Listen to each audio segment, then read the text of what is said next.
सभी को प्रणाम। आज हम शुरू कर रहे हैं स्वाध्याय यज्ञ का ज्ञान और विज्ञान। आइए गुरु शक्ति का आवाहन करें, गुरु तत्व का आवाहन करें और भाव भरी प्रार्थना करें कि हे परमात्मा, ये स्वाध्याय आपके दिव्य सूक्ष्म संरक्षण में हो रहा है। ये वाणी भी आप हो, ये तेज भी आप हो, ये ओज भी आप हो, सुनने वाले भी आप हो, करने वाले भी आप हो। आपके दिए प्रवचन में आपने क्या गूढ़ बातें बताई हैं वो हमारे अंतःकरण में उतर जाएं। हमें ऐसा आशीष दीजिए। स्व का अध्ययन, स्व की यात्रा गायत्री मंत्र के प्रकाश के साथ भावना करें कि हम सभी का स्वाध्याय गुरु तत्व के दिव्य सूक्ष्म सानिध्य में हमारे भीतर की दिव्यता का जागरण कर सके। ओम भूर्भुवः स्वः तत्सवितुर्वरेण्यं भर्गो देवस्य धीमहि धियो यो नः प्रचोदयात्। आइए स्वाध्याय को आरंभ करें। और यहाँ पर एक चीज़ और अच्छे से हम लोग समझ लेते हैं कि ये कोई व्याख्यान या कोई लेक्चर नहीं है, ये स्वाध्याय है, स्व का अध्ययन है। मैं अपनी आत्मा के लिए स्वाध्याय कर रही हूँ इस भाव के साथ कि हम सब गुरु चरणों में बैठे हैं और गुरु चरणों का ज्ञान अमृत हमारे भीतर प्रकाशित हो रहा है। हम सभी के गुण कर्म व्यवहार में अंतर परिवर्तन आना शुरू हो गया है और इस स्वाध्याय के माध्यम से अगर किसी को लाभ हो रहा है तो ये केवल और केवल गुरु तत्व की, गुरु शक्ति की कृपा कृपा और कृपा है। गुरुदेव ने यज्ञ का ज्ञान और विज्ञान, इसके बारे में एक और पुस्तक लिखवाई, एक और प्रवचन पढ़वाया है। उसका नाम है यज्ञ अग्नि हमारी पुरोहित, JSPM 45, जन्म शताब्दी 45। उसमें हम जानेंगे, अगर आप उसे सुनेंगे तो आपको समझ में आएगा कि यज्ञ अग्नि को पुरोहित क्यों कहा गया है। पुरोहित कौन होता है? पुरोहित होता है जो हमारे घर में आके पूजा कराता है, पंडित होता है। तो यज्ञ अग्नि में ऐसी कौन सी चीज दिख गई कि उनको हमारा पुरोहित बताया गया। यज्ञ अग्नि की दिव्यता को, यज्ञ अग्नि की गुणों को उस पुस्तक में गुरुदेव ने बहुत खूबसूरत तरीके से समझाया, तो उसको भी अवश्य सुने।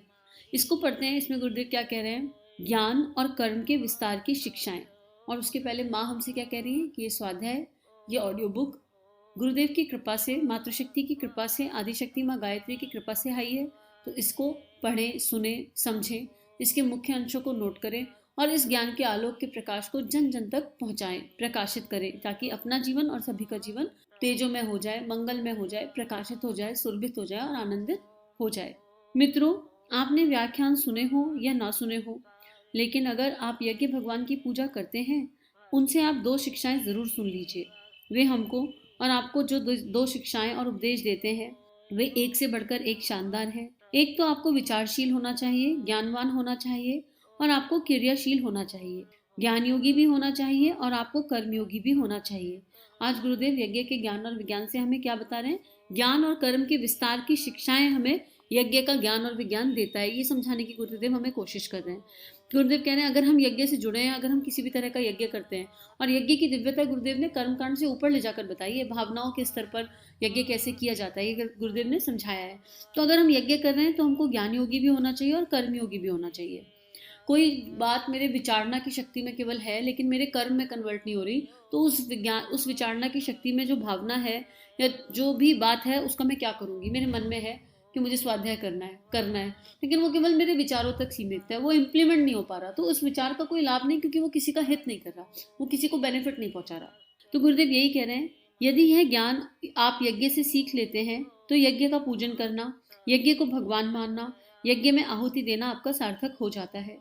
ये बातें दो शिक्षाओं तक ही सीमित नहीं होती। भगवान सिखाते हैं और आप सीखते हैं। नहीं बेटे, ये सार्वजनिक, सार्वजनीन और सार्वभौमिक शिक्षाएं हैं। इन्हें हर आदमी को समझाया जाना चाहिए कि आपके पास ज्ञान की कमी है, उसे बढ़ाने की कोशिश कीजिए। दौलत के बारे में आप संतोष कर सकते हैं, पर ज्ञान के बारे में आपको संतोष नहीं होना चाहिए। पढ़ने के बारे में आपको संतोष नहीं होना चाहिए। जानकारी के बारे में आपको संतोष नहीं होना चाहिए कि अब हमारे पास काफ़ी जानकारी हो गई, हमको और अधिक सीखने की, जानने की आवश्यकता नहीं है। ऐसा हमारे लिए यह मत कहिए कि स्वाध्याय आवश्यक है, यह कहना बंद कीजिए। ज्ञान की शिक्षा, ज्ञान के विस्तार की शिक्षा और कर्म के विस्तार की शिक्षा हमारा पुरोहित हो हमको देता है। ये दो यज्ञ अग्नि की, पुरोहितों की शिक्षाएं हो गई। अब आगे चलिए। पहले इस पैराग्राफ में गुरुदेव कितनी गूढ़ बात कह रहे हैं। गुरुदेव कह रहे हैं कि ये कैसा ज्ञान है? ये ज्ञान सबके लिए है, कोई भी एक ऐसा नहीं है जो इससे अछूता रह सकता है।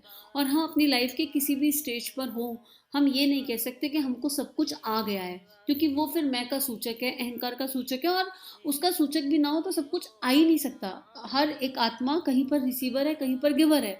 तो हमने जब तक सारा ब्रह्मांड नहीं जान लिया तब तक हमें कुछ नहीं आया, और सारा ब्रह्मांड तो मृत शरीर छूटने के बाद भी नहीं जान सकते। अब या तो मीरा के जैसे भगवान में समा जाए तो बात अलग हो गई, तो उस स्तर की भक्ति हो तो वहां पे भी भक्ति की बात हो रही है। और भक्ति जब हो जाएगी उस लेवल की, तो भक्ति से उत्पन्न ज्ञान अलग हो जाता है। वहां तो स्वतः अंतःकरण में सब कुछ भगवान का डाउनलोड हो जाता है। लेकिन यहाँ पर हम किसी भी स्टेज पर अगर ये सोचने लगे कि अब हमने पढ़ लिया, अब हमने 50 किताब पढ़ ली, अब हमने 100 किताब पढ़ ली, हमारे लिए अब इससे ज़्यादा की ज़रूरत नहीं है और इससे ज़्यादा कहीं कुछ शेष नहीं है, तो ये हमारा भ्रम है, मिथ्या भ्रम।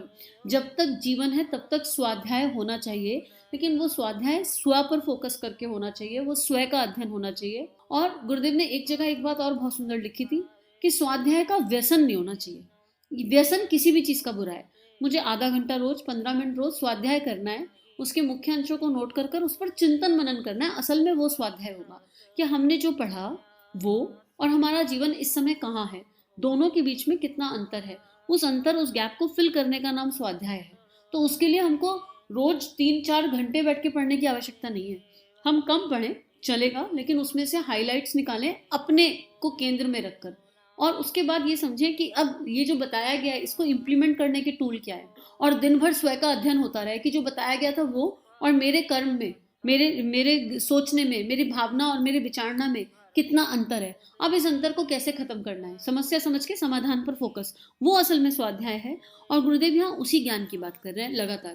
गुरुदेव ये कह रहे हैं कि अब हमको हमको तब तक जानना है, तब जब तक, जैसे यज्ञ का प्रकाश सदा ही है, सूर्य का प्रकाश सदा है, तो जब तक जीवन है तब तक जानना है और हर समय जानने का प्रयास करते रहना है। आगे गुरुदेव लिख रहे हैं, हमारा लक्ष्य ऊंचा चलने का हो। मित्रों, यज्ञ अग्नि की 4 शिक्षाएं और रह जाती है। हम इन 6 शिक्षाओं को ही दुनिया में फैला दें तो बहुत अच्छा होगा। उन 6 में से तीसरी बात क्या है?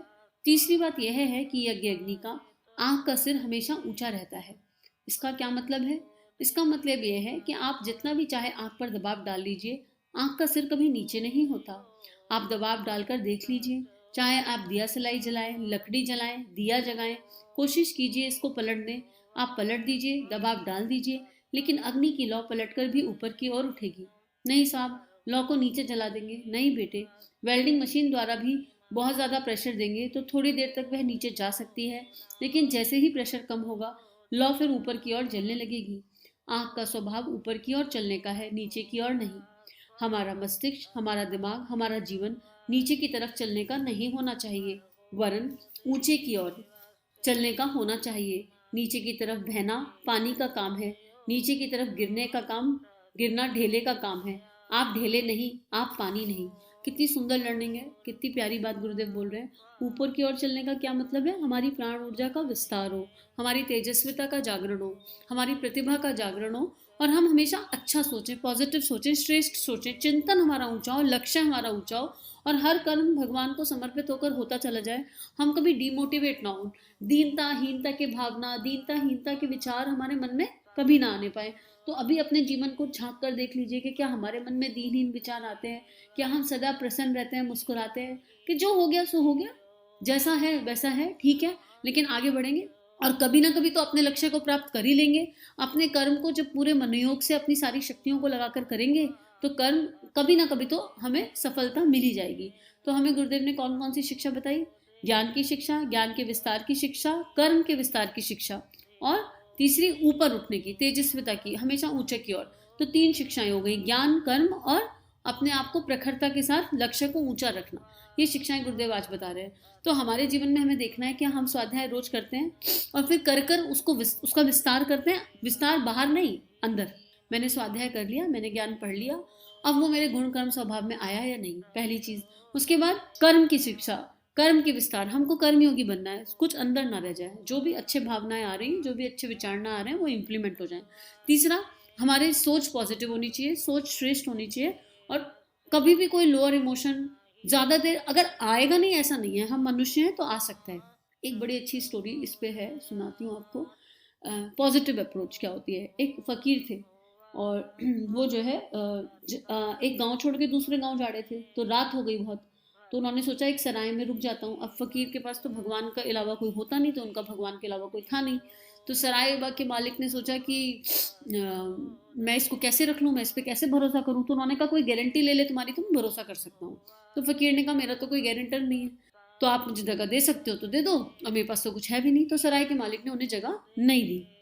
तो फकीर वहां से चल दिए कि भगवान ने अब जो व्यवस्था बनाई वो ठीक। रास्ते में एक चोर मिला, आधी रात हो रही थी। तो चोर ने कहा कि अरे आप ऐसे कहाँ जा रहे हो, चोर ने पूछा, क्योंकि फकीर थोड़ा सा परेशान हैरान, मतलब अपनी अपनी धुन में थे। लेकिन चोर मिला तो उसने पूछा तो फकीर ने कहा कि ऐसे ऐसे मैं रात रुकना चाहता था, लेकिन मेरे मौला, मेरे भगवान, मेरे प्रभु की मर्जी कुछ और है, तो अब मैं उसकी मर्जी के तहत मस्त मौला चलता जा रहा हूँ। तो चोर ने कहा कोई दिक्कत नहीं, आप मेरे यहाँ रुक जाओ, मुझे कोई प्रॉब्लम नहीं होगी। तो फकीर को बड़ा अच्छा लगा कि भाई ऊपर से तो ये आदमी मुझ पे कैसे भरोसा कर पा रहा है। तो उसने बताया चोर ने साफ साफ कि भाई मैं चोर हूँ। तो फकीर और झटका खा गया कि अरे ये तो चोर है, और उसके बाद भी इसके अंदर इतनी शक्ति है कि ये नहीं सोच रहा मैं डाकू हो सकता हूँ, मैं इसे मार सकता हूँ, इसे मेरी कोई गारंटी नहीं चाहिए, मुझे रखने को तैयार है अपने साथ। चोर ने कहा तुम मेरे यहाँ रह सकते हो, मेरे यहाँ आराम से रहो। चोर ने उन्हें बिठाया, खाना पीना खिलाया, बोला लेकिन अब तुम अपना काम करो, मैं अपना काम, मेरा कर्मयोग क्या है, मेरा कर्मयोग चोरी करना है, मुझे यही करना आता है, मैं तो चोरी करने जा रहा हूँ।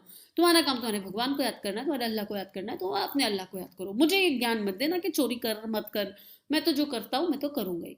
फकीर अपना भगवान का स्मरण करने लगा, चोर अपने काम के लिए चला गया। अब सुबह सुबह चोर लौट कर आया, तो फकीर ने पूछा कैसा रहा। तो चोर ने बड़े मुस्कुराते हुए कहा कि नहीं आज तो कुछ हाथ नहीं लगा, पर ठीक है कोई बात नहीं, भगवान है, वो प्रभु है, कोई ना कोई दिन तो सफलता मिल ही जाएगी। और ये स्टेटमेंट फकीर ने सुना तो फकीर को लगा कि ये चोर तो है, ये बाह्य स्वरूप में तो चोर है, पर इसका अंतःकरण बड़ा जो है मजबूत है, और इसका ट्रांसफॉर्मेशन हो जाए तो ये क्या ही कर देगा। और अभी तो फकीर उसकी बात सुनकर इतना प्रसन्न, इतना आनंदित हो गया, और फकीर वहां से चला गया। लेकिन कुछ दिन बाद फकीर को भगवान की प्राप्ति हो गई। अब फकीर को जैसी भगवान की प्राप्ति हुई, उसके अंदर के चक्षु खुले, तो उसे वो चोर याद आया, क्योंकि वो चोर उसका गुरु बन चुका था। क्यों गुरु बन चुका था? इसलिए गुरु बन चुका था कि उसके मन में कई बार ये बात आ गई थी कि अब पता नहीं कितना समय और लगेगा, होगा या नहीं, कब से तो भगवान को याद कर रहा हूँ, कब से तो भगवान को पुकार रहा हूँ, भगवान अभी तक आए नहीं, पता नहीं आएंगे या नहीं। लेकिन चोर के एक स्टेटमेंट ने कि कभी ना कभी तो सफल हो ही जाऊंगा, अपना काम करना है, शिद्दत से करना है, उस फकीर का जीवन बदल दिया। तो वो लौट के वापस, अब उसके अंदर तो वो ताकत आ गई थी, वो शक्ति आ गई थी, पर प्रभु का प्रकाश आ गया था। तो कई साल बाद लौट के चोर के पास आया, चोर को पूछा भाई पहचान लिया तुमने? चोर ने कहा हाँ हाँ पहचान लिया। तो फकीर ने कहा तुम क्या कर रहे हो? बोला वही कर रहा हूँ, कभी ना कभी तो सफलता मिलेगी, तो कभी मिल जाती, कभी नहीं मिलती, अपना जीवन चल रहा है मस्त। तो फकीर ने कहा तुमने अपना जीवन बहुत जी लिया, अपने रास्ते बहुत चल के देख लिया, अब थोड़ा मेरे रास्ते चल लो। और चोर सहज मान गया। क्यों? क्योंकि फकीर के अंदर वो प्रकाश जागृत हो गया था। तो कौन कब किसको कहाँ क्या सिखा देगा इसका आइडिया नहीं है, इसलिए हमें कभी ये नहीं कहना चाहिए कि हमें बहुत आ गया। ठीक है, एक चोर के माध्यम से भी फकीर ने सीख लिया। दूसरा कर्मयोग, कोशिश करते रहेंगे करते रहेंगे करते रहेंगे, कभी तो सफल होंगे, कब भगवान देख लेगा। लेकिन हम कर्म से पीछे ना हटे, हम जो भी हमें कर्म क्षेत्र में कर्म मिला उससे पीछे ना हटे। तीसरा, हमेशा ऊपर की ओर उठना। और चोर पॉजिटिव अप्रोच का था, ऊपर की ओर ऊपर की ओर। तो क्योंकि उसके अंदर उसका अंतःकरण बिल्कुल तटस्थ था, दूसरे के लिए सेवा भाव था, फकीर को स्थान दिया। अंतःकरण, बाहर का आवरण चोर का हो भले ही, लेकिन अंतःकरण में श्रेष्ठ भावनाएं थी, विचारणाएं श्रेष्ठ थी, और इसके तहत ही उसने फकीर को जगह दे दी, तो उसको भी परमात्मा की प्राप्ति हो गई और फकीर का गुरु बन बैठा। और बाद में म्यूचुअल लर्निंग से दोनों ने एक दूसरे से सीख लिया। तो हमें जीवन में नहीं पता कब क्या घटित हो जाए, और गुरुदेव आज यही हमें इसके माध्यम से सिखाना और समझाना चाह रहे हैं कि हम अपने जीवन को श्रेष्ठ बनाएं, समुन्नत बनाएं। आज के लिए इतना ही स्वाध्याय। हम सभी का जीवन गुरु तत्व, गुरु शक्ति के दिव्य सूक्ष्म सानिध्य में मंगलमय है। आप सभी की दिव्य चेतना को कोटि कोटि नमन वंदन।